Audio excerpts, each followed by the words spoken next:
નમસ્કાર, આપ જોઈ રહ્યા છો નેશન પ્લસ ન્યૂઝ. હું છું આપની સાથે હેતલ ભગત. વડોદરામાં વિશ્વામિત્રી નદીના પૂરમાં તણાઈ આવેલ 9 ફૂટના મગરને વન વિભાગ દ્વારા ઈએમઈ મંદિરના મેદાનમાંથી રેસ્ક્યુ કર્યો હતો.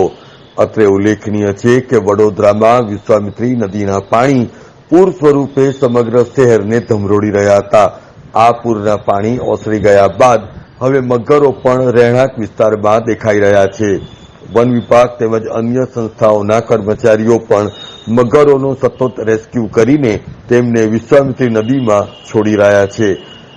ઈએમઈ મંદિરના ગ્રાઉન્ડમાં એક વિરાટ મગર હોવાની જાણ વન વિભાગને કરવામાં આવી હતી, જેને પ્રતાપે વન વિભાગ દ્વારા ઈએમઈ મંદિરના ગ્રાઉન્ડમાંથી 9 ફૂટ લાંબા મગરનું રેસ્ક્યુ કરીને તેને વિશ્વામિત્રી નદીમાં છોડવાની તજવીજ હાથ ધરી છે. Bureau report, nation plus news, Vadodara. સમાચારોના સતત અપડેટ મેળવવા માટે અમારી નેશન પ્લસ ન્યૂઝની યુટ્યુબ ચેનલને સબસ્ક્રાઇબ કરો, બેલ આઇકન દબાવો અને જોડાયેલા રહો ફેસબુક, ઇન્સ્ટાગ્રામ અને ટ્વિટર પર.